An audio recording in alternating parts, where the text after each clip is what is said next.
तो जो भारतीय जनता पार्टी के बड़े नेता आपस में बैठ के मीटिंग कर रहे हैं, एक दूसरे से बातचीत कर रहे हैं, तो इसलिए नहीं कि सरकार कैसे बने, इसलिए कि इस हार का जिम्मेदार कौन बने, एक। और दूसरी बात, अगर मैं ये मान लूं जिस स्टूडेंट की बात वो कर रहे हैं कि हर बार फर्स्ट आते थे, तो वो सच में फर्स्ट आते थे या मार्कशीट उनकी फर्स्ट आ जाती थी, एक। और जो अहम मुद्दा है, देखिए हम तो कह रहे हैं ना, हम लोग मुद्दों पर लड़े हैं। ये लोग हम लोगों को कहते थे कि हम धर्म के खिलाफ हैं, भगवान राम के खिलाफ हैं। इनसे पूछो अयोध्या में कौन जीत रहा है, इनसे पूछो मेरठ में कौन जीत रहा है। तो ये मुद्दों पर चुनाव हुआ है, महंगाई के खिलाफ, बेरोजगारी के खिलाफ, बीजेपी के भ्रष्टाचार के खिलाफ, इनके झूठ के खिलाफ और इनके सामाजिक उत्पीड़न के खिलाफ। आप बताइए, माननीय अखिलेश यादव जी किसी मंदिर में पूजा करने जाएंगे, भारतीय जनता पार्टी उस मंदिर को गंगा जल से धुलाएगी, तो क्या आप उम्मीद करते हैं ये पिछड़ा दलित आदिवासी बर्दाश्त कर लेगा? ये पीडीए का अपमान था। और एक बात मैं कह रहा हूं, मैं कभी पर्सनल टिप्पणी नहीं करता हूं, लेकिन जो बीजेपी की तरफ से बैठे हैं पट्टा डाल के, इनसे पूछिएगा सरकार बदलने जा रही, कितने दिन बीजेपी में रहोगे? नहीं, तो पट्टा डाल के तो आप भी बैठे हुए हैं।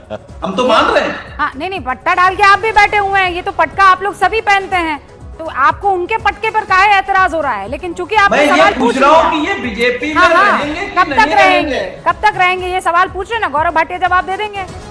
मुझे गर्व है कि मैं भारतीय जनता पार्टी का राष्ट्र प्रवक्ता हूं और मैं कोई व्यक्तिगत टिप्पणी नहीं करूंगा। केवल एक बात जरूर कहूंगा, जब तक मैं सपा में था तब तक ये लोग दरवाजे के बाहर रहते थे, कभी चर्चा में नहीं आए, तो कम से कम इन लोगों को मेरा धन्यवाद देना चाहिए कि इनको जगह मिली है। लेकिन बड़ी बात क्या है, आपने शब्दों का मूल्यांकन किया, कहा गया मार्कशीट फर्स्ट वाली आ जाती थी, छात्र उत्तीर्ण आता था या नहीं। इसका मतलब हमने तो इलेक्शन कमीशन और ईवीएम को खराब नहीं बताया, लेकिन इन्होंने इशारा अभी भी इलेक्शन कमीशन और ईवीएम पे ही किया।